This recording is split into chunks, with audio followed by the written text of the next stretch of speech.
Tonight we step across a threshold of time and sand, leaving the hum of your modern world for the profound, star-choked silence of a Theban night. The air you breathe is no longer the air of your room. It is dry, incense-laden, and carries the distant, musky scent of the Nile's fertile banks. You are not in your bed. You are standing in the antechamber of a palace that is a universe unto itself. A stone heartbeat at the center of a civilization that believes it is the only true civilization on Earth. The walls around you are not mere plaster and brick. They are covered in brilliant, freshly painted frescoes depicting gods with the heads of beasts and pharaohs smiting enemies in perpetuity. A constant, colorful reminder of the cosmic order you are now immersed in. Your bare feet feel the smooth, cool polish of the limestone floor, and you can hear from behind an immense cedar door inlaid with gold, a restless shift of linen, a low murmur that is not quite a prayer and not quite a curse. You are here because the divine ruler of Upper and Lower Egypt, the living incarnation of the god Horus, the lord of the two lands, has had a bad night. And in this world, a pharaoh's bad dream is not a private affair. It is a state emergency, a crack in the foundation of Ma'at, the sacred order of the universe. You, as a silent witness to this ancient and urgent ritual, are about to learn that interpreting these royal nightmares was less about psychology and more about national security. Frankly, if you were the one tasked with delivering the verdict on what a dreaming god-king saw, your career, and likely your head, would have a statistically grim lifespan. So, before you get comfortable, take a moment to like the video and subscribe, but only if you genuinely enjoy what I do here. Now dim the lights and let's ease into tonight's journey together. The figure stirring beyond that door is more than a man. He is a concept made flesh. He is the linchpin holding reality together. His health ensures the Nile's flood. His victories guarantee the sun's rise. His dreams are divine dispatches. So when he jolts awake, heart pounding against his chest as if trying to escape the confines of his own sacred rib cage, the entire administrative and priestly machinery of the kingdom begins to whir into motion, quietly but urgently. He doesn't ring a bell. He doesn't call for a servant. The very atmosphere of the palace seems to change, a ripple of unease moving through the stone corridors like a chill draft. The guards at his door, previously statuesque, exchange a glance you can just barely catch in the flicker of the oil lamps. Their knuckles tighten on their spears. It's a widely accepted historical fact that the pharaoh was considered a literal bridge between the gods and humanity, a belief so fundamental it dictated everything from tax collection to temple construction. His sleep was supposed to be as orderly as his waking hours, a time for his ba, his soul, to travel and commune with the divine. A troubled sleep therefore meant a troubled connection. The dream that has shaken him isn't fading into the fog of morning like yours might. It is etching itself onto his memory with the clarity and weight of a carved hieroglyph. He can still feel the texture of the strange soil beneath his feet in the vision, still smell the odd metallic scent of a sky that was not his sky. He sees symbols that are terrifyingly vivid yet utterly opaque. A river flowing backwards, a scepter that blossoms into a serpent, stars falling not from the sky but from the crown of a god. He doesn't understand it. He only knows it means something. And in that knowing is a king's profound isolation. Historians still argue whether this sense of divine burden led to genuine anxiety disorders among the royalty or was simply a narrative tool used to reinforce their supreme authority. Whatever the truth, the man in that room now is alone with a message he cannot read, sent from a sender he cannot ignore. The first official to be informed is not a general or a vizier, but the chief of the House of Life, the high priest of Re or Ammonius, depending on the dynasty. This isn't a job for a soldier or an accountant. This is a matter for a scholar of the unseen. Word passes from lip to ear in hushed, formal tones. You watch as a young priest, his head shaved smooth and gleaming in the lamplight, receives the quiet summons. His eyes widen just for a fraction of a second before the practiced calm of his office resettles on his face. He turns and pads swiftly down a corridor painted with endless processions of offering bearers, his sandals whispering against the floor. He is heading to the temple archives, to the quarters of the man who will become the most important person in Egypt for the next several hours. The seer, the magician, the master of the secret arts of sleep. The palace does not sleep. It waits. In your room, a bad dream might earn you a glass of water and a dismissive, "It was just a dream." Here, in the heart of the Bronze Age's most powerful empire, a royal dream is an event. It requires ceremony, expertise, and an answer that will dictate policy, perhaps for years to come. The interpreter who will be roused from his own sleep isn't a fortune teller at a carnival. He is a combination of theologian, psychologist, political advisor, and walking database of symbolic knowledge. His interpretation could launch a war, divert grain supplies, or order the construction of a new temple. He holds, in that moment between sleeping and waking, a fragile piece of the kingdom's fate in his hands. And you are standing in the antechamber, feeling the weight of that silent, expectant darkness gather around you, as the first sliver of pre-dawn light hesitates on the horizon, unsure, it seems, to break into a day that already feels unbalanced. The silence that follows the Pharaoh's awakening is not an empty one. It is a thick, listening quiet, like the moment before a thunderclap. You can feel the palace itself holding its breath, the very limestone blocks seeming to lean in, attentive. This is because what just happened in that bedchamber was not a mere physiological glitch, a random firing of neurons, a concept that would have been as alien to them as a smartphone. In the cosmology you now inhabit, the night was a realm of profound danger and profound opportunity. The sun god Ra journeyed through a terrifying underworld each night, battling the serpent Apophis to be reborn at dawn. Human sleep was a microcosm of this journey.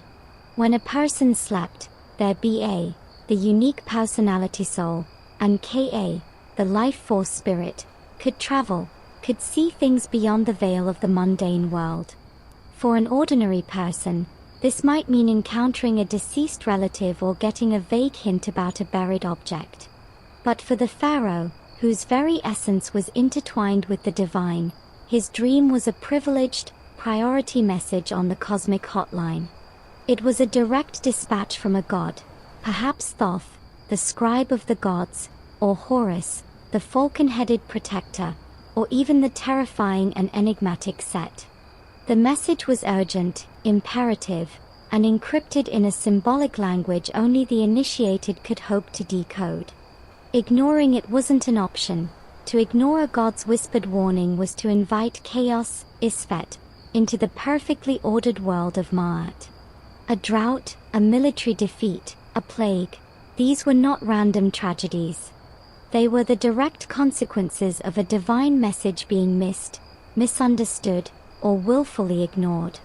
So the dream that has the pharaoh sitting upright, his chest damp with a cold sweat that has nothing to do with the night's heat, is understood by everyone in the know as a critical piece of state intelligence.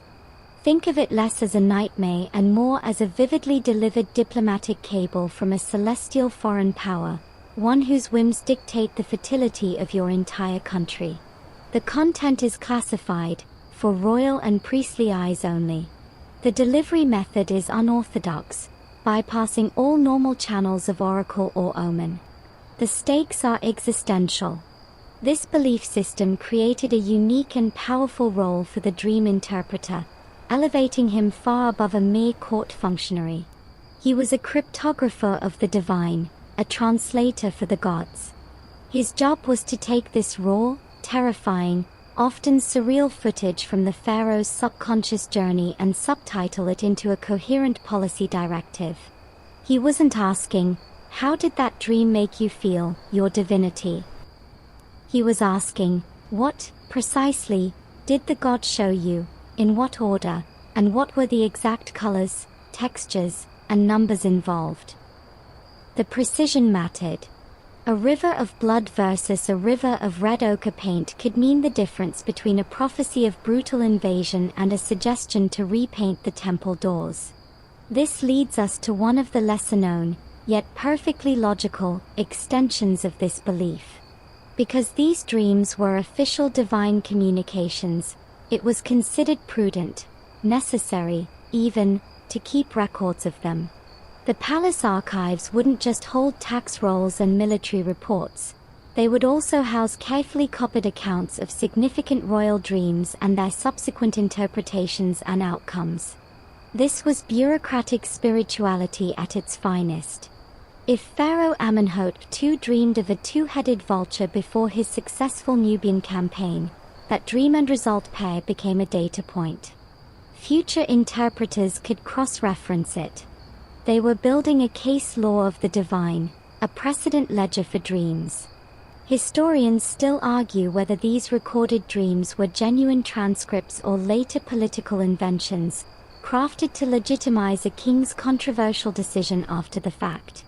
Was the dream the cause of the action, or a convenient, divinely sourced excuse for it? The line was undoubtedly blurry. But the belief was absolute. The sleeping pharaoh's mind was a receiver, and the signal was coming from a very powerful, very real external source. The static in that signal, the confusing imagery, wasn't nonsense. It was the god's way of speaking in a code that kept the message secret from unworthy ears, ensuring only the properly trained priestly class could provide the decryption. It was a system that maintained their monopoly on interpreting the will of the gods, a monopoly as valuable as any gold mine in the eastern desert. So as you stand in that anteroom, the sense of urgency isn't panic. It's the focused, grim urgency of a specialized team being mobilized to handle a sovereign-level security breach. The gods have spoken. Now Egypt has to figure out what they said, and do it before the sun rises and normalcy, an illusion they all cling to, attempts to reassert itself. The man who arrives is not what you might picture. He isn't a wizened, wild-eyed mystic waving a smoking censer, at least, not yet. He enters the antechamber with the quiet, efficient authority of a senior surgeon arriving for a consult. This is the Sir, a title often translated as magician or wise one, but which really means something closer to master of secret knowledge. He is a high-ranking priest, likely from the temple of Amun-Re at Karnak, his scalp shaved to gleaming perfection, his body cleansed in the ritual Wa-Bage purification. He wears a simple, pleated linen robe, but the amulet around his neck, a tiny, exquisitely carved figure of Thoth, the god of wisdom and writing, marks his specific expertise. He is not just a dream doctor, he is a scholar, an astronomer who can read the stars for omens, a physician who understands the humors of the body, a theologian who has memorized thousands of lines from the pyramid texts and the coffin texts. His toolkit is in his head, and in the papyrus scroll a younger apprentice carries carefully behind him, a scroll that is essentially the ancient equivalent of a diagnostic manual crossed with a symbol dictionary. He acknowledges the guard with a slight, silent nod. He doesn't rush. His calm is professional, deliberate, a non-verbal signal to the agitated palace that the situation is now in expert hands. His very demeanor is part of the treatment, a living embodiment of Ma'at, order, arriving to confront the chaos of the night vision. You follow him as he is ushered through the great cedar door. The pharaoh's bedchamber is less a bedroom and more a sacred, fortified cell. The air is closer, warmer, heavy with the scent of the king's body, expensive lotus oil, and the faint, underlying smell of dried reeds from the mattress. The pharaoh is not in bed. He is seated on a low, backless chair of ebony, draped in a fresh, simple kilt. He looks, for the first time, strangely mortal, his face stripped of the formal regalia of crown and false beard, shadowed with fatigue and something deeper, a kind of haunted concentration. The interpreter approaches, bows not in groveling submission but in deep, professional respect, and then kneels on a mat placed before the king. The ritual begins not with questions about the dream, but with words of stabilization. He might recite a short hymn to Ra, affirming the sun god's inevitable victory over the darkness. He is, in effect, rebooting the cosmic order in the room, reminding everyone, himself, the king, the unseen gods, that they are still within the system. Only then does he speak, his voice low, mellifluous, devoid of any trace of alarm. The Divine One has journeyed in the night. The two lands are attentive. If it pleases the Horus on earth, let the vision be told, that the eye of understanding may be opened. What happens next is a critical, formalized recitation. The Pharaoh speaks. He does not give a messy, emotional recounting. He delivers a report. He describes the dream sequence with the clipped, precise detail of a general describing a battlefield. I was standing on the bank of the great river, but its waters were the color of lapis lazuli, and they were flowing from the south to the north. The Nile, of course, flows north, so this is already a reversal. A heron, white as sun-bleached bone, landed on the water but did not sink. It spoke with the voice of my father, saying a number I could not remember upon waking. Then, from the western bank, 7 stalks of wheat grew to the height of palms in the span of a breath, but they were hollow, and beetles crawled from their tops. He continues, his voice flat, deliberate. He is not interpreting, he is providing raw data. The interpreter listens, his eyes closed or fixed on the floor, absorbing every detail. He is not just hearing a story, he is collecting symbols.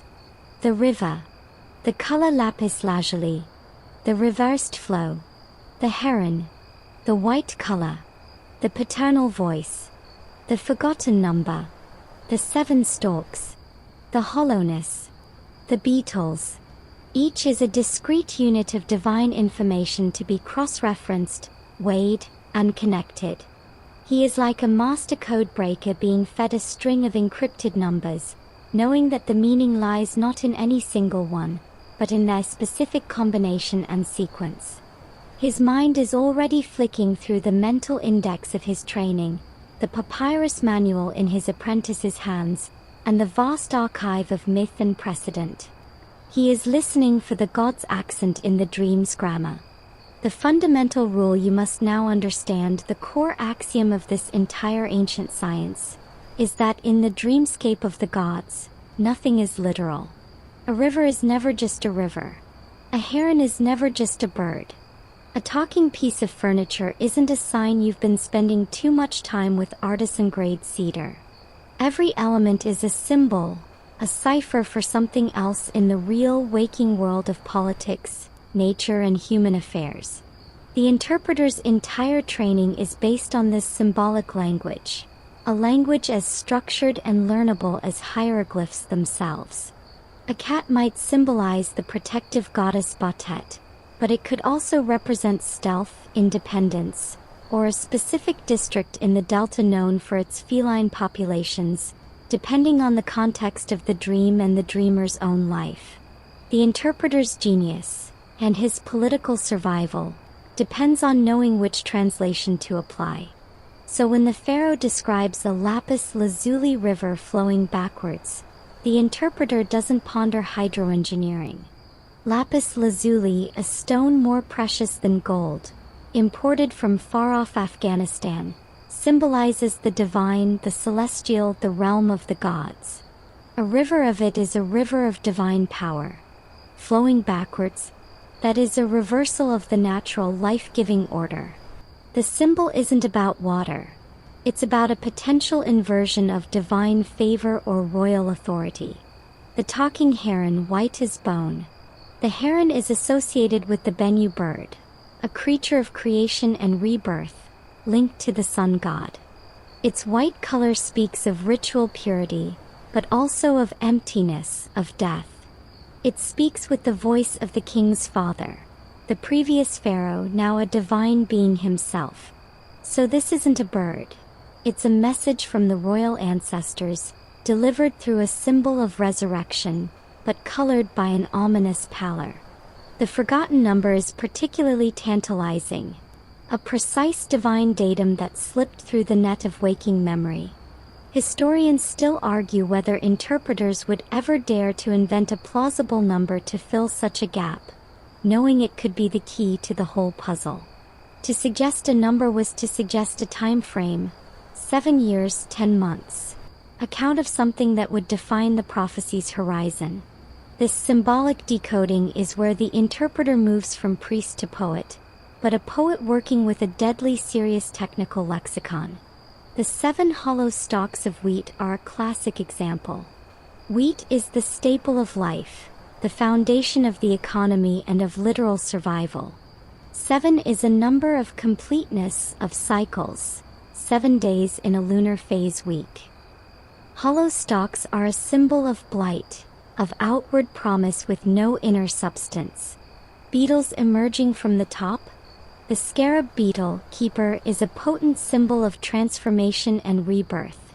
But beetles eating from the inside of the royal grain suggest corruption from within, a transformation not into life but into decay. Put these symbols into a sequence. A divine power reversal, a cryptic ancestral warning about rebirth tinged with death, a lost numeric key, and a prophecy of agricultural betrayal from internal forces. The narrative the interpreter is piecing together is not a simple one. It's a complex, layered state of the kingdom address, delivered in a nightmare. His job is to translate this surreal press release into actionable items. Increase vigilance on the southern trade routes for lapis lazuli, divine favor, being disrupted. Consult the annals of your father's reign for a 7-year cycle, perhaps of Nubian tributes. Inspect the granaries in the 7th nome for graft or insect infestation, and maybe commission a new series of scarab amulets for the royal family, but for protection, not celebration. The humor, to our modern sensibilities, lies in the breathtaking leap from "I saw a weird bird" to "we must audit the provincial grain tax collectors." But in their world, this was not a leap of faith. It was a logical, step-by-step decipherment. The gods they believed had to speak in code. If they spoke plainly, the mystery, and the priestly monopoly on that mystery, would evaporate. The code ensured only the properly trained, the initiated, could serve as the essential middlemen. It was a system that kept the seer in business, and the pharaoh dependent on his particular brand of clerical expertise.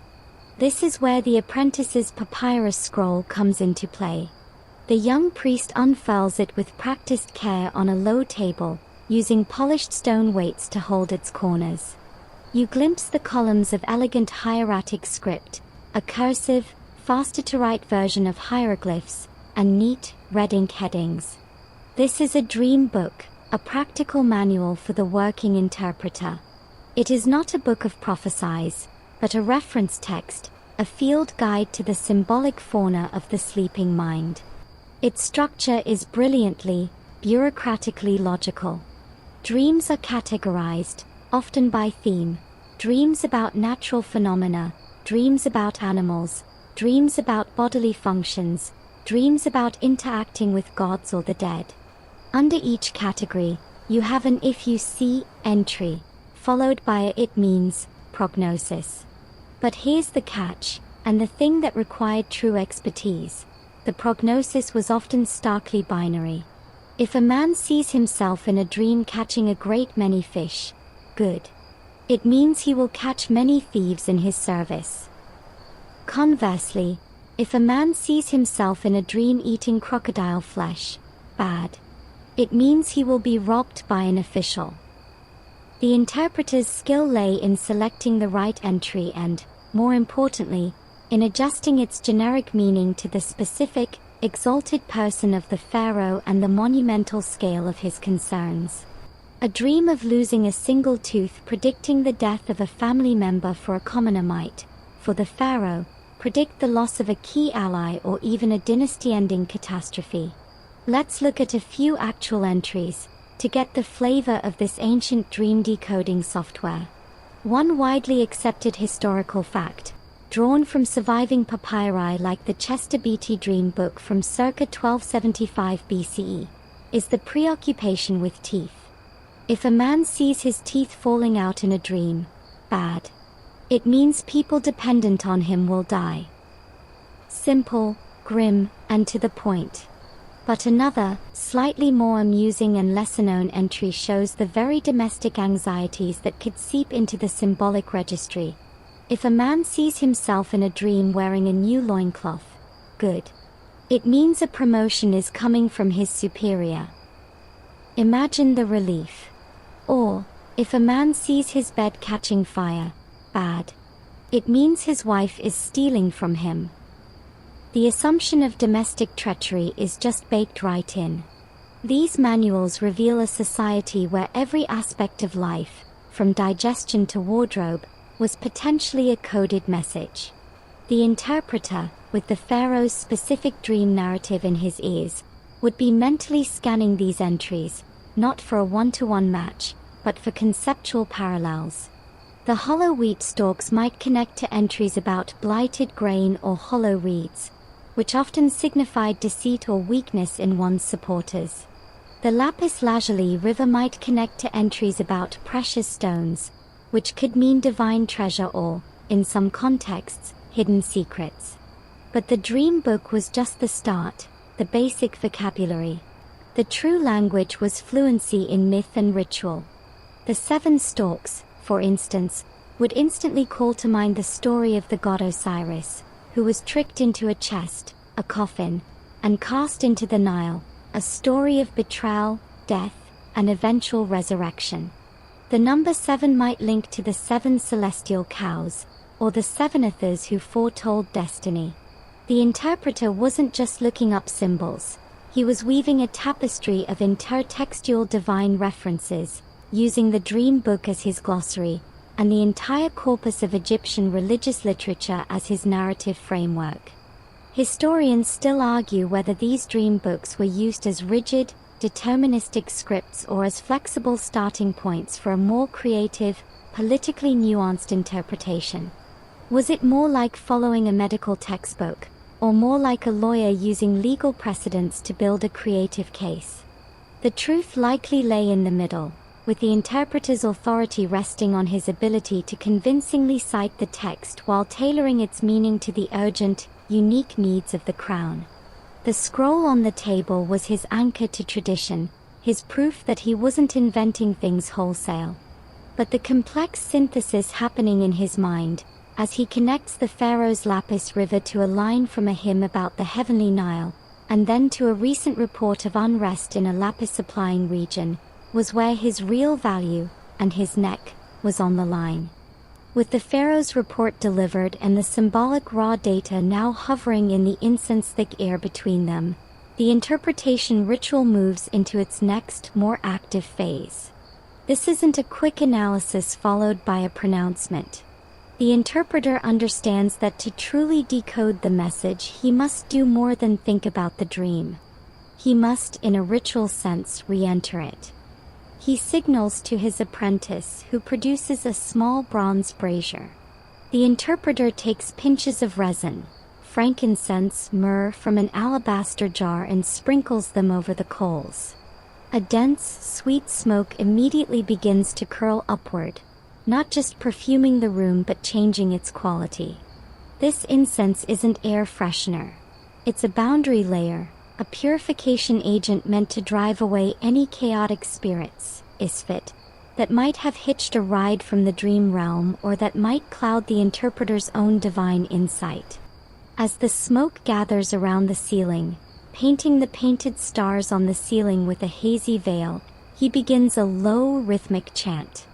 It's a hymn to Thoth, the ibis-headed god of wisdom, magic, and writing, the patron saint of guys who have to make sense of divine nonsense. O Thoth, great in magic, who loosens the knot of confusion, who separates truth from falsehood, place your feather of clarity upon this vision. While he chants, the apprentice is preparing a different kind of tool. a shallow bowl of water from the Nile, a lump of fresh clay, and a stylus. The interpreter, still chanting, dips his fingers into the water and anoints his own forehead and then, with profound deference, the pharaoh's wrists. This is a symbolic cleansing of the channels of perception, for both the source of the dream and its decoder. The water connects them back to the primal, life-giving force of Hapi, the Nile god, and to the concept of the Nun, the primordial waters from which all creation emerged. He is, in effect, rebooting the system at its source. Then he turns to the clay. He begins to shape it with his fingers, not into a recognizable form but into a simple, smooth tablet. With the stylus he starts to inscribe signs into it, not the full dream narrative but key symbols. A zigzag line for water, a lapis lazuli nugget, a heron, the number 7, a stalk of grain, a scarab. He is externalizing the dream, pulling it from the intangible realm of memory and fear and giving it a physical, malleable form in the real world. This act of modeling is a kind of sympathetic magic. By manipulating the symbols in clay, he gains a measure of control over their meaning in reality. Now comes the core of his silent work. He kneels before the clay tablet, his eyes tracing the signs he has made. The chanting has stopped.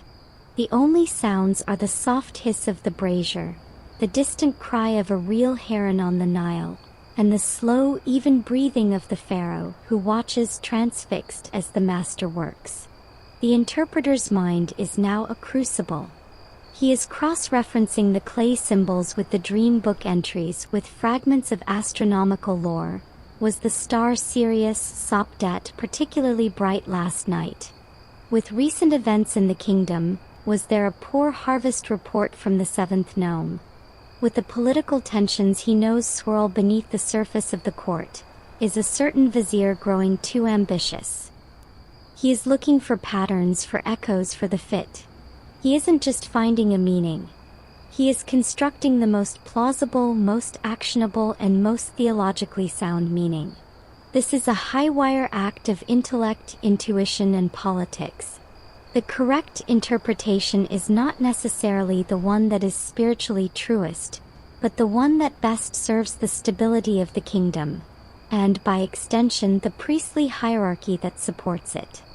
He might soften a dire omen by linking it to a past crisis successfully averted by the king's father, thus turning a warning into a testament to the dynasty's resilient divine favor. He might amplify a positive symbol to bolster the king's confidence before a planned military campaign. The clay tablet is his brainstorming board, a safe space to visualize the connections before he must voice them as immutable divine verdict. He might smooth out the lapis lazuli sign, recarve the heron, reverse the flow of the water zigzag, physically playing with the variables of the dream to see what narrative feels most coherent, most useful, most right. He is, in this quiet, smoky chamber, writing the next chapter of Egyptian history, based on a footnote from the gods. To understand the immense pressure and the artistry involved in this moment, let's step sideways to the most famous case study in Egyptian dream interpretation, one so foundational it echoes even in your modern consciousness, the dream of the 7 cows. You know the story, likely from the biblical tale of Joseph, but the Egyptian version, older and stripped of its later monotheistic framing, is a masterclass in the interpreter's craft. The setting is a period of anxiety, perhaps a pharaoh worried about the Nile's inundation, the lifeblood of the empire. In his dream, he stands by the great river. 7 fat, healthy cows, sleek and beautiful, come up out of the Nile and begin to graze in the marsh grass. Then, 7 emaciated, gaunt, starving cows follow them up, and to the king's horror, the lean cows devour the fat ones. Yet, after being consumed, the fat cows remain visible, whole, but inside the bellies of the starving ones. He wakes, troubled, and dreams again. 7 plump, full ears of grain grow on a single stalk. Then, 7 thin, blighted ears, scorched by the east wind, sprout and swallow up the healthy ears. The imagery is visceral, economic, and terrifying. It's a dream about consumption, about prosperity being eaten by famine. Now, imagine you are the sir called to decode this. The symbols are stark: the Nile, source of life; cows, a form of the goddess Atha, but also literal wealth, meat, milk, and agricultural power; the number 7, completion, a cycle; grain, the staple crop; the east wind, a hot, destructive wind from the desert. A novice might see only famine. But the master interpreter, whose job is to provide not just a diagnosis but a prescription, looks deeper. The fact that the fat cows are not destroyed but remain visible inside the lean ones is critical. It suggests the bounty is not annihilated, but hidden, contained within the famine. The sequence is a prophecy of a coming cycle: 7 years of extraordinary abundance, followed immediately by 7 years of catastrophic scarcity that will consume the previous surplus. The genius of the interpretation, and this is the lesser-known, practical core of it, lies in the actionable advice that follows. It's not enough to say, "Hard times are coming." The interpreter, in the most successful versions of this tale, provides the management strategy. During the 7 years of plenty, a wise overseer, a vizier, perhaps even the interpreter himself, must be appointed to collect a tax of 1/5 of all the grain, storing it in state granaries under royal guard. This hoard then becomes the resource that saves the nation during the 7 lean years. The dream thus becomes the catalyst for the creation of the world's first known national strategic grain reserve. It's a move of breathtaking administrative foresight, sparked by a nightmare about skinny cows. This case study illuminates the interpreter's true function. He wasn't a passive decoder, he was a crisis manager and a policy advisor. His interpretation had to contain a solution, a ritual or practical response to avert the predicted doom or to harness the predicted boon. Historians still argue whether the famous 7 cows dream narrative was a genuine recorded incident or a piece of retroactive political propaganda, used to justify the Pharaohs' right to impose heavy grain taxes on the populace.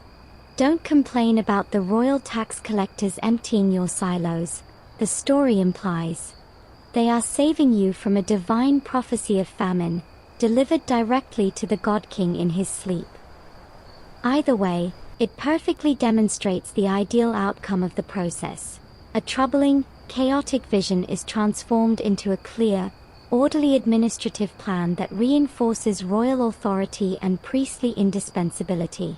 The interpreter's verdict provides the pharaoh with a tangible mission, a way to channel his divine anxiety into concrete, kingdom-preserving action. It turns fear into purpose.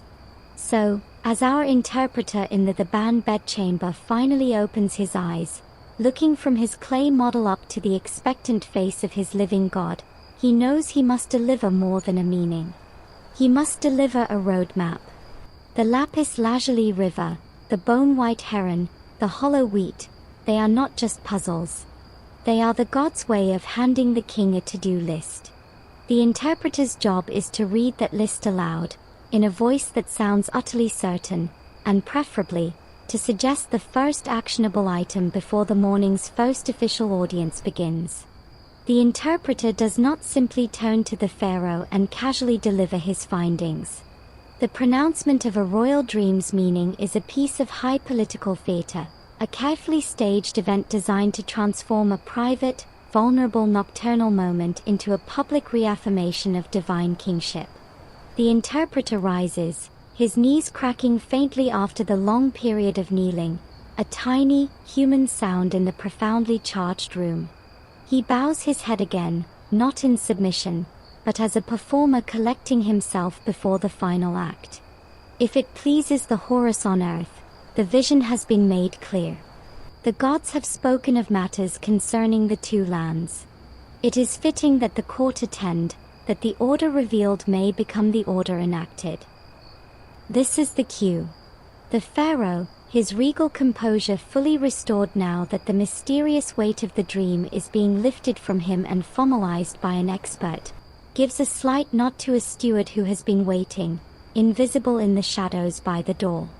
Within minutes, the antechamber and a small, adjacent reception hall begin to fill with a select audience. The vizier, the highest administrative official in the land, enters first, his face a careful mask of attentive concern. He is followed by a general or two, their armor exchanged for formal linen, but their posture still militarily rigid. A few key regional governors, those who happen to be at court, are ushered in. The high priests of the major cults are present, forming a solemn, shaven-headed block. This is not a public spectacle for the masses. It is a gathering of the kingdom's executive committee. Their presence does three things. It legitimizes the interpretation as a matter of state, it distributes the burden, and the blame, for the ensuing actions across the ruling class, and it showcases the pharaoh's unique, direct line to the divine. The dream is no longer his personal anxiety, it is Egypt's shared agenda. The interpreter now moves to the center of the hall. The clay tablet is brought in and placed on a stand. He has cleaned his hands, but a faint smudge of the sacred Nile mud remains under one thumbnail. He begins to speak, his voice no longer the low, therapeutic murmur of the bedchamber, but a clear, declarative instrument that carries to the back of the room. He does not start with the interpretation. He starts by retelling the pharaoh's dream, verbatim, in the king's own reported words. This is crucial. He is establishing the divine source material, proving he is not inventing but working from sacred testimony. As he speaks the words, I was standing on the bank of the great river, but its waters were the color of lapis lazuli. The courtiers listen as if hearing a dispatch from the front lines of the supernatural. Their faces are studies in concentrated gravity.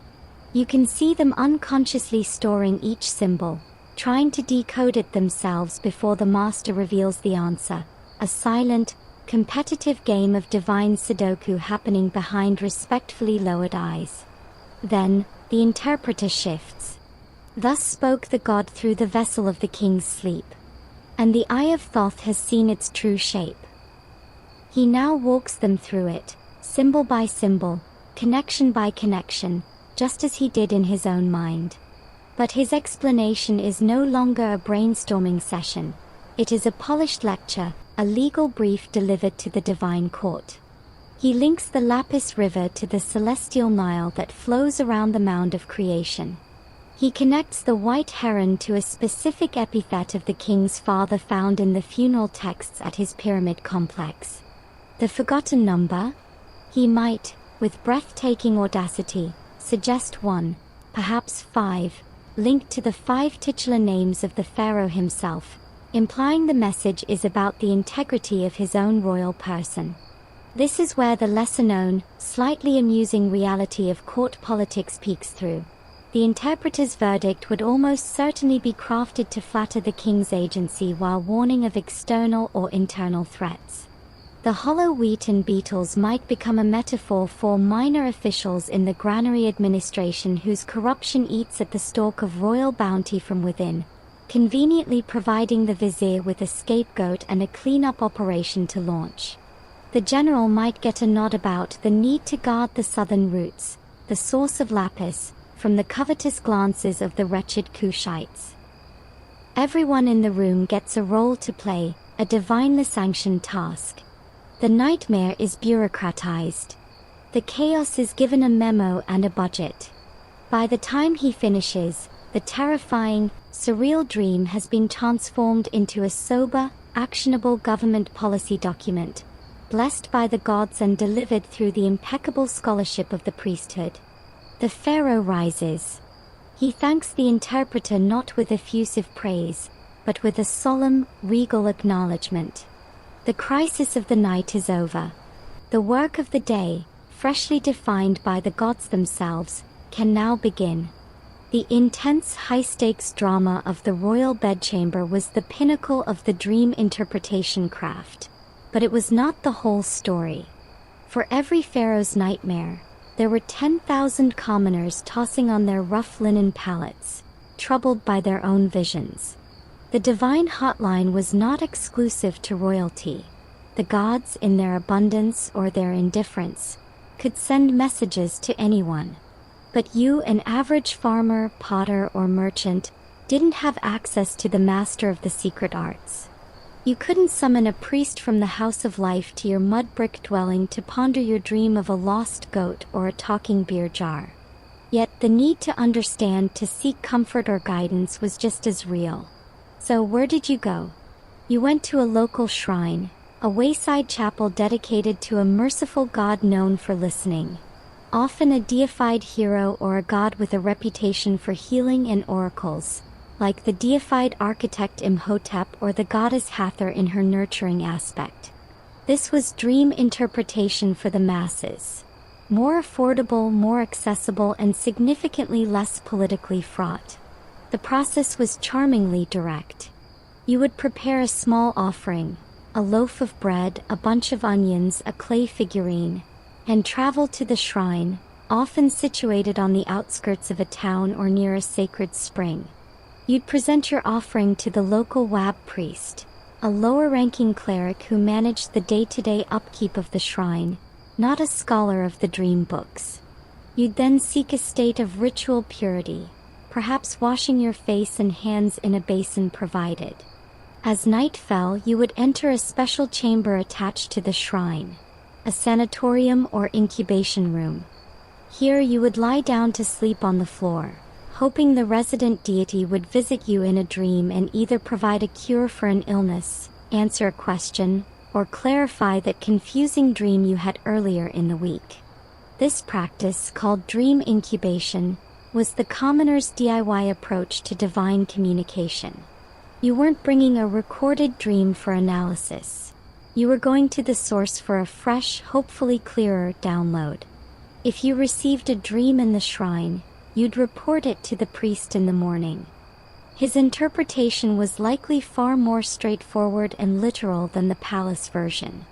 A widely accepted historical fact is that these popular oracles were immense business operations, with shrines like that of the deified sage Amenhotep, son of Hapu, at Deir el-Bahri attracting pilgrims for centuries. The priest might consult a simpler, more generic version of a dream manual, or he might rely on traditional folk symbolism. The dream of a lost goat might literally mean you should check the western wadi for your missing animal. A dream of a flooded house might warn of actual roof leaks in the coming inundation season. The advice was practical, localized, and immediate. A slightly amusing and lesser-known detail is that some surviving letters to the gods on ostraca, potsherds, show people complaining that the god didn't answer their incubation request, or that the dream they got was even more confusing than the first one. Proof that divine customer service has always been a hit-or-miss affair. Historians still argue whether the priests at these local shrines ever employed sleight of hand or staged revelations during the night to ensure a miracle, using hidden speaking tubes or actors to impersonate gods in the dark, much like the alleged tricks at some Greek oracles. Whether entirely pure or occasionally stage-managed, the system provided a vital service. It gave ordinary people a framework to address their anxieties, a sense of agency in an unpredictable world, and a direct, tangible connection to the divine that mirrored, in a humble way, the pharaoh's own privileged access. It was the decentralized, grassroots version of the palace's elite spiritual intelligence agency. While commoners sought answers in humble shrine corners, the pharaohs had a much grander, more permanent medium for broadcasting their divine dream connections: stone. Enter the dream stele, a monumental piece of royal propaganda that takes the private night vision and turns it into a public, immortal billboard. The most famous example is the dream stele of Thutmose IV, which still sits, dramatically, between the paws of the Great Sphinx at Giza. Imagine it: a young prince, Thutmose, not the crown heir, is out hunting in the desert. He rests in the shade of the Sphinx, which is buried up to its neck in sand, a forgotten relic of a bygone age. He falls asleep.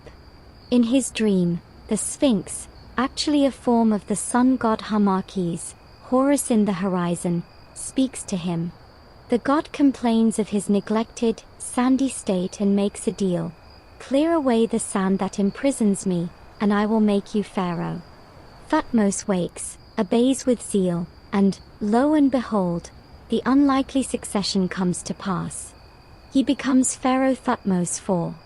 And what is the first thing he does to cement this divinely sanctioned usurpation?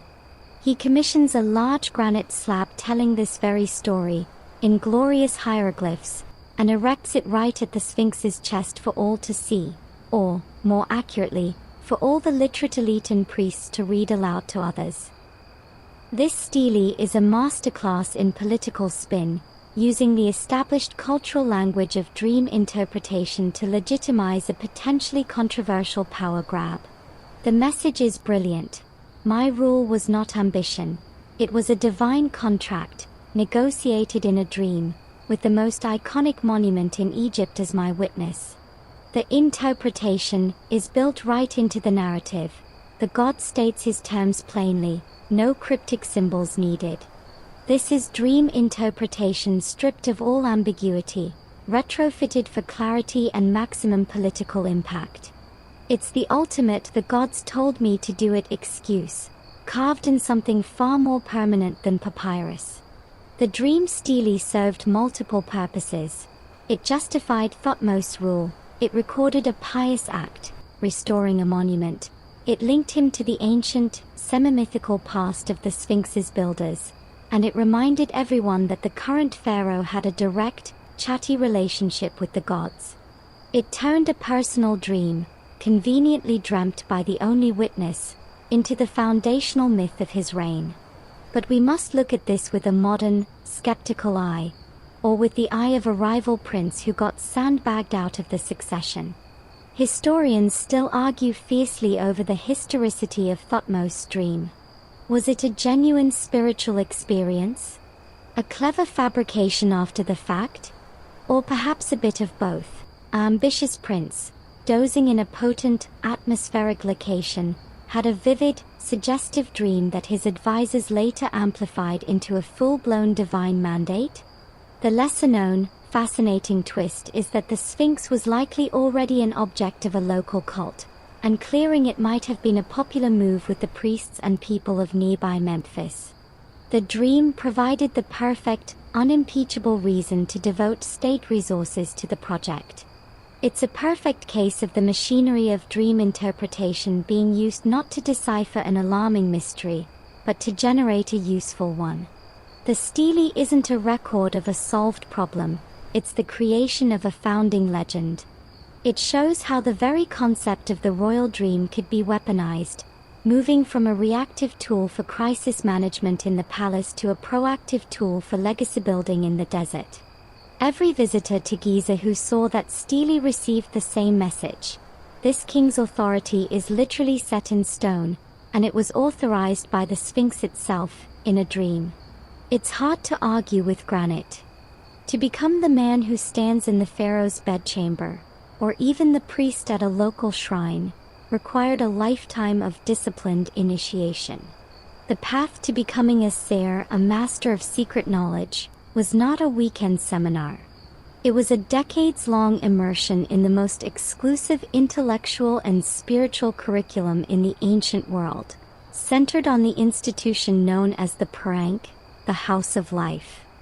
Picture not a schoolhouse, but a complex attached to a major temple like Karnak or Heliopolis. Part scriptorium, part library, part laboratory, and part monastery. The air here is different from the palace. It smells of papyrus, incense, and the faint, earthy scent of grinding pigments.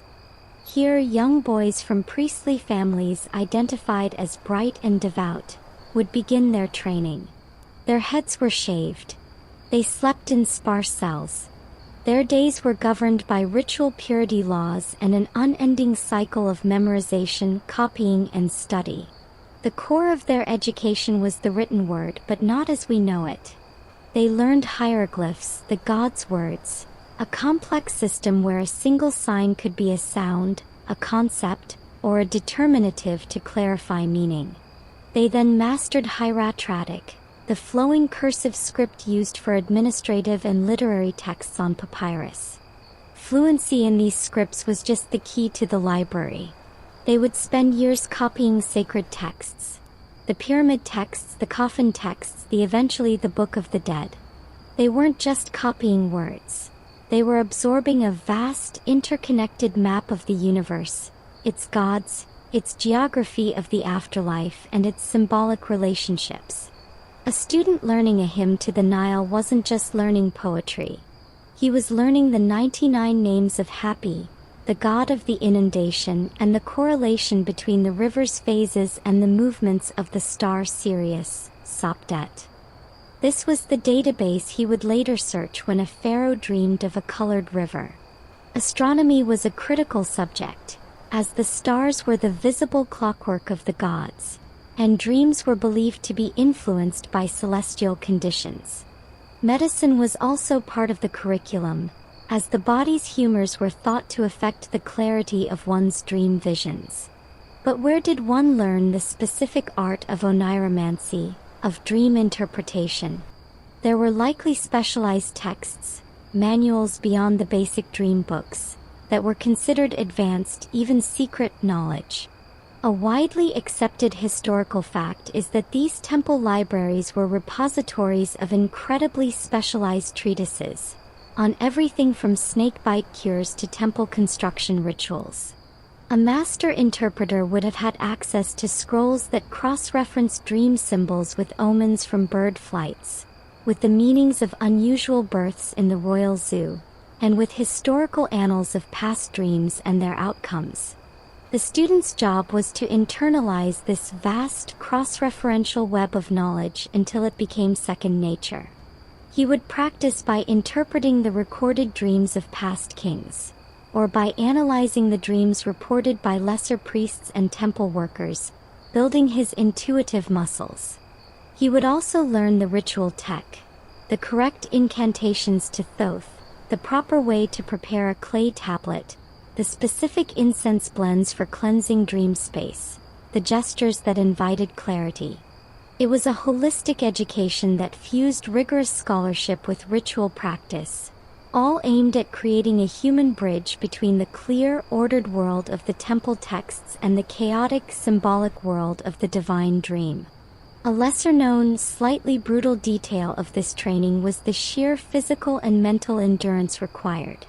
Imagine spending your youth and early adulthood in dimly lit scriptoria, your eyes straining by flickering lamplight to perfectly copy a crumbling, centuries-old papyrus about the demonology of the 12th hour of the night. One mistake in a ritual text could render it powerless, or worse, offensive to the gods. The pressure to achieve perfect recall was immense, for in the moment of crisis with a pharaoh, there would be no time to dash back to the library and check a reference. Historians still argue whether this knowledge was truly open to any bright priestly student, or whether it was guarded within specific families or schools of interpretation, passed from father to son or from master to a single, sworn apprentice, creating dynasties of dream readers whose authority was as hereditary as the pharaohs they served. Either way, by the time a man earned the title Ser, his mind was a living, breathing, indexed archive of the Egyptian cosmos. He didn't just have a job. He was the institutional memory for how the gods spoke in sleep. And that made him one of the most powerful men in the kingdom, even if he never wore a crown. For all his training and authority, the interpreter faced a terrifying professional hazard, the unequivocally bad omen. Not every divine message could be spun into a call for administrative reform or a promise of future abundance. The gods, in their inscrutable wisdom, might send a vision of unalloyed catastrophe. The crown shattering, the Nile running dry, the pharaoh himself dying in the dream. This was the interpreter's nightmare scenario. His entire craft was based on providing a solution, a ritual or practical response to neutralize the threat. But what if the dream seemed to depict an inevitable, unfixable doom? To look at the living God and say, "The vision shows your imminent death and the collapse of the dynasty," was not just career suicide, it was literal suicide. It could be seen as not just delivering bad news, but as cursing the king, a treasonous act punishable by a death far worse than mere beheading. So, how did the Sir navigate this existential tightrope? He employed a toolkit of diplomatic and theological tricks, a high-stakes verbal judo. The first and most important was the principle of conditional fulfillment. No omen, no matter how dire, was absolutely fixed. The gods showed possibilities, trajectories based on current conditions. The interpreter's job was to identify the danger so it could be averted. So, a dream of the pharaoh's death might be interpreted as, the gods show a great sickness approaching the royal person, sent by the anger of a neglected ancestor. This is not fate, but a warning. It means we must immediately perform the ritual of the 4 balls, a known execration ritual, to deflect the malice, and the Horus on earth must make a pilgrimage to the tomb of his grandfather to present offerings and ensure his continued favor. The doom is transformed into a divine alert, and the interpreter provides the alarm system and the safety protocol. He turns a prophecy into a project plan for ritual appeasement. This cleverly preserved the power of the omen while ensuring the interpreter's survival and continued usefulness. Another technique was symbolic deflection or elevation. A shattered crown might not mean the end of the king's rule, but the shattering of the crowns of his enemies, a metaphor for total military victory that requires an aggressive campaign to fulfill. A dry Nile could symbolize not a literal drought, but a drying up of the truth from the mouths of your advisors, indicating a need for a purge of the court or an audit of provincial governors. The interpreter would search the vast archive of myth for a precedent where a seemingly negative symbol was actually the prelude to a god's greater glory. He might link the pharaoh's dream to the story of Osiris, who was dismembered but later resurrected and made lord of the afterlife. Thus, a dream of dismemberment becomes a promise of eternal, transcendent kingship, contingent on the correct funerary preparations, which, conveniently, the priesthood would be happy to oversee. The key was to never leave the king without agency, without a next step. The worst possible interpretation was one that induced paralysis or despair. The best one, even of a terrible dream, mobilized the entire ritual and state apparatus toward a solution. Historians still argue whether there were ever off-the-record moments, where the interpreter, in the absolute privacy of the initial bedchamber meeting, might convey a graver, more direct reading to the pharaoh, man-to-man, before collaborating on a more palatable public version for the court.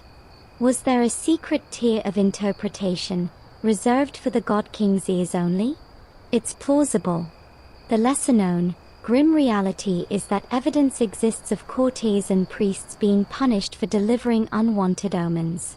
An inscription from a later period mentions a seer who predicted a king's death and was proven right, posthumously, as he'd been executed for his prophecy. This ever-present risk shaped the interpreter's art, making it not just a science of symbols, but a delicate dance of politics, psychology, and self-preservation.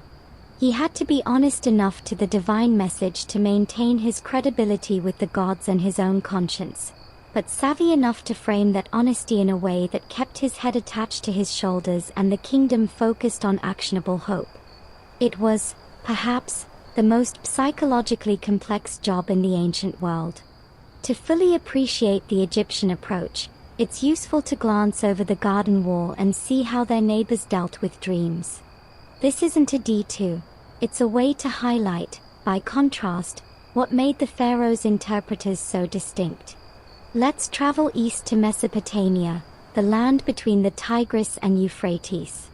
Here, dreams were also considered messages from the gods, but the flavor was different. Mesopotamian omen literature was vast and systematic. but it often treated dreams as just one of many possible signs, alongside sheep livers, celestial events, and the behavior of insects. A Mesopotamian Baru, seer, might be as concerned with the entrails of a sacrificed lamb as with a king's nightmare. Their dream interpretations could be startlingly literal and administrative. One Assyrian dream manual entry states, "If a man eats the flesh of a dove in his dream, he will have a reliable colleague." There's less of the dense, mythopoetic symbolism of Egypt and more of a direct, almost bureaucratic, correlation. The focus was often on the fate of the state as a whole, with slightly less emphasis on the king's personal, divine embodiment. The king was the god's chief administrator, not their living flesh and blood relative. Now, imagine a leap forward in time and a shift west to the later world of the Greeks. Here, the practice of dream incubation reached its most famous form at healing sanctuaries like the Asclepieion at Epidaurus. A supplicant would go to sleep in a sacred abaton, hoping for a visit from the god Asclepius, who would appear in a dream and either perform a miraculous cure or prescribe a treatment. The Greek approach was more personal and therapeutic, focused on individual healing rather than a phase of state. While oracles like Delphi dealt in prophetic riddles, common dream interpretation in Greece, as seen in the work of Artemidorus of Daldis centuries later, became more psychological and associative, considering the dreamer's profession and personal circumstances. A dream of sailing might be good for a fisherman but bad for a politician, as it suggested being at sea. This relativism, that a symbol's meaning could change based on who dreamt it, was a significant departure from the Egyptian system, where a symbol's divine meaning was more fixed and had to be decoded by an expert priestly class. In Egypt, you brought your dream to the priest for the one true answer. In Greece, you might consult a dream manual yourself, or a philosopher might help you explore its personal meaning. These contrasts throw the Egyptian system into sharp relief. The Pharaoh's dream was a unique hybrid. It had the state-level urgency of the Mesopotamian omen, but it was intimately tied to the king's personal divinity in a way the Mesopotamian kings wasn't. It demanded a response that was both a ritual and a policy, a blend of magic and administration that was distinctly Egyptian. The interpreter's role as a high priestly scholar, fluent in a closed symbolic language based on a specific national mythology, had no perfect parallel elsewhere. A lesser-known, surprising point of connection, however, is trade. Ideas traveled along with lapis lazuli and olive oil. Historians still argue about the degree of cross-pollination between these ancient dream cultures. Did Egyptian ideas about symbolic dream books influence later Mesopotamian manuals? Did the practice of incubation float from Egypt to Greece, carried by merchants and mercenaries? The evidence is fragmentary, but it's tantalizing to think of scribes in Ugarit or Byblos comparing notes on whether a dream of a falling star meant the same thing in the court of Hattusa as it did in Thebes. What's clear is that while many ancient peoples listened to dreams, the Egyptians built the most elaborate and powerful state apparatus around listening to the dreams of one man, turning his sleep into the engine of imperial policy. No system, however divinely sanctioned and bureaucratically elegant, lasts forever. The golden age of the royal dream interpreter, that perfect synergy of absolute monarchy and priestly expertise, began to fray at the edges. The cracks came from multiple directions. First, politics. As the new kingdom gave way to the third intermediate period, the power of the central pharaoh weakened.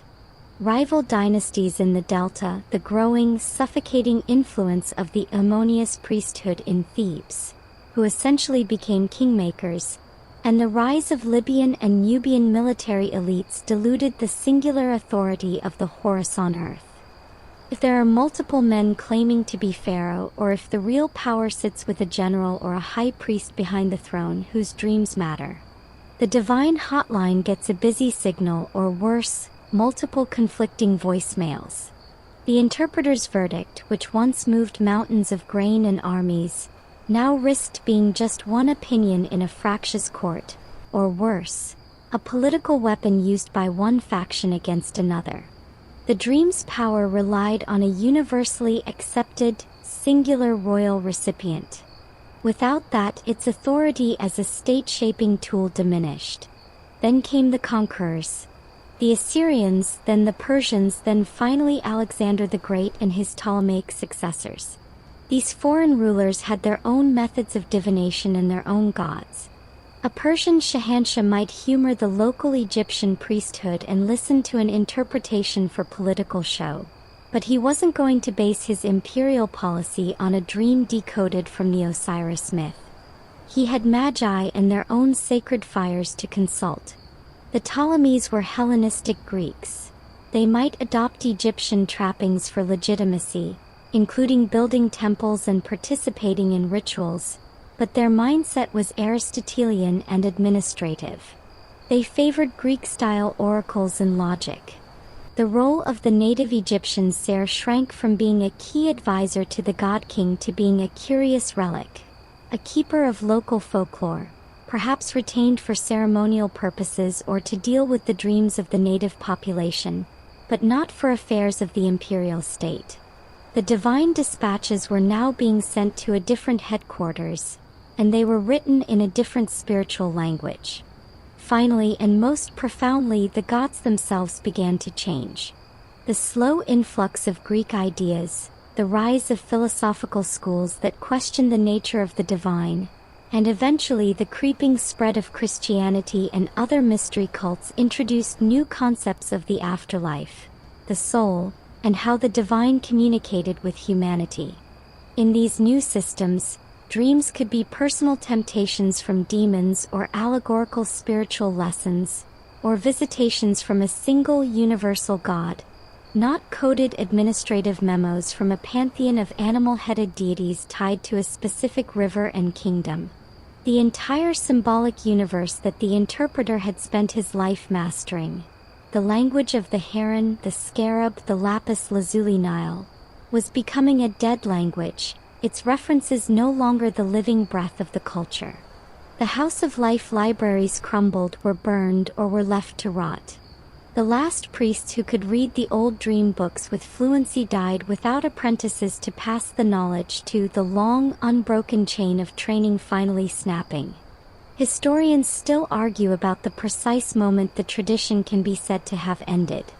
Was it when the last native Egyptian pharaoh, Nectanebo II, fled before the Persians in 343 BCE? Or was it a slower death, lingering in isolated temple towns into the Roman era? A lesser-known, poignant footnote is that some elements of the practice probably survived in folk magic, with local wise women or village priests using fragments of the old knowledge to interpret dreams for farmers, long after the last Ptolemaic ruler had forgotten the names of the gods.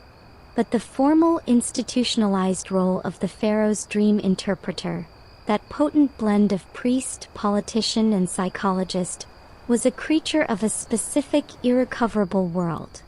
A unified Egypt ruled by a god-king who was the axle of the cosmic order.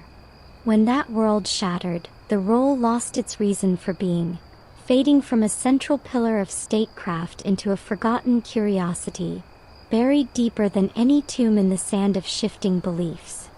Yet, the human urge that built that intricate system, the desperate, universal need to make sense of the mysterious cinema of the night, never died. It simply changed channels. You can draw a faint, but undeniable, thread from the smoky bedchamber of the pharaoh to the velvet couch of a Viennese psychoanalyst 3.5 millennia later. When Sigmund Freud published The Interpretation of Dreams in 1899, he was, in a way, launching a secular priesthood. He replaced the pantheon of Egyptian gods with the pantheon of internal drives and childhood traumas. He swapped the dream book for a new symbolic lexicon, where staircases and trains weren't omens of state but representations of sexual intercourse, where kings and queens in dreams weren't gods but one's parents. The core idea remained startlingly similar. The manifest content of the dream, the bizarre plot you remember, is not the truth. The truth is the latent content, hidden beneath, encoded in symbols that require an expert interpreter to unravel.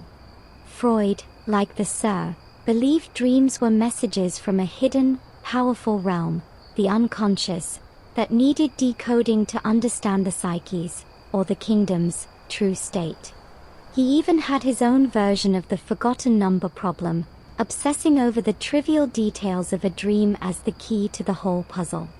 Carl Jung later expanded this, diving even deeper into the kind of universal, mythic symbolism that would have felt like home to an Egyptian priest. Jung's archetypes, the shadow, the anima, the wise old man, are the direct descendants of the gods and symbols in the dream book, stripped of their national and theistic specificity and recast as shared elements of the human psychic inheritance. A dream of a great river for Jung might not be happy, but the collective unconscious itself, flowing through all of us.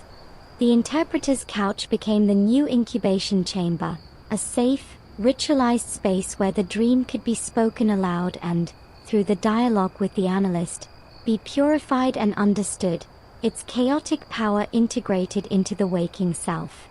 We no longer fear that a bad dream will cause the Nile to run dry, but we do fear it means our anxiety is spiraling, our relationships are failing, our inner kingdom is in disorder.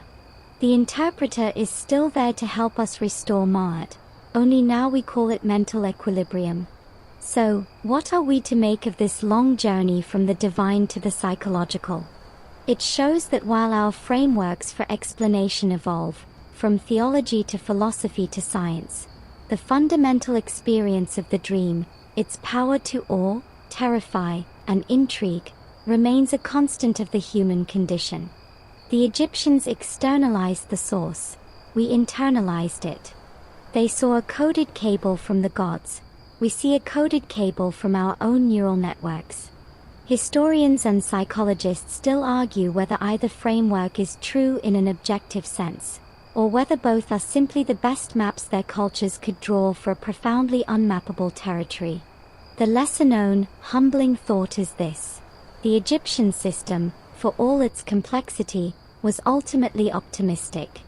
A dream, even a terrifying one, was a sign that the gods were still engaged, still communicating, and that with the right ritual and right action, order could be restored.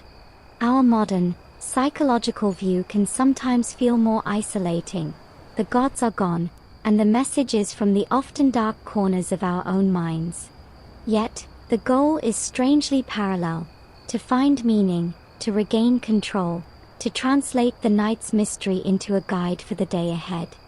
As you lie in your bed, a world away from the Theban palace, your own mind may soon begin its nightly journey into that same symbolic landscape. You won't see lapis lazuli rivers or 7 cows. You might see spreadsheets that morph into monsters, or your old-school hallway leading to a cliff. The symbols have updated, personalized themselves to your life. But the ancient, echoing question remains: what does it mean? And though you likely won't summon a priest to analyze it over a clay tablet, you might turn it over in your mind in the morning, searching for a thread of sense, trying, as humans always have, to decode the dispatches from the dark. Gradually, the vivid images of temple libraries and royal chambers begin to soften at the edges, their colors fading into the gentler palette of memory. The scent of incense dissipates, replaced by the familiar, quiet air of your own room. The urgent whispers of priests and the weight of a crown's anxiety melt away, leaving only the calm, steady rhythm of your own breath. We have wandered far together tonight, across deserts of time and through the labyrinthine corridors of a civilization that turned sleep into a sacred science. But now the journey draws to a close. The meticulous dream books are closed, the clay tablets smoothed back into formlessness, the great stones steely silent under the stars. All that remains is the universal, quiet mystery of the dreaming mind itself, a mystery no less profound for being shared by every person who has ever laid their head down to rest. The pharaohs sought control over the chaos of their visions, building an entire theology of the night. We, in our age, seek understanding, a different kind of order. But both quests spring from the same source, a deep, human longing to feel that our most private, inexplicable experiences are connected to something larger, something that can be named, even if never fully tamed. So let the symbols settle. Let the interpretations, ancient and modern, blend into a gentle hum of curiosity rather than urgency. There is no crisis to solve now, no kingdom hanging in the balance, only the peaceful acknowledgement that to dream is to be wonderfully, perplexingly human. Allow the last echoes of the Nile's flow and the whisper of papyrus scrolls to lull you into a deeper, more tranquil state. Your own night journey awaits, but it carries no burden of prophecy. It is simply yours. Release the weight of history, and let the soft dark carry you away, safe and at ease.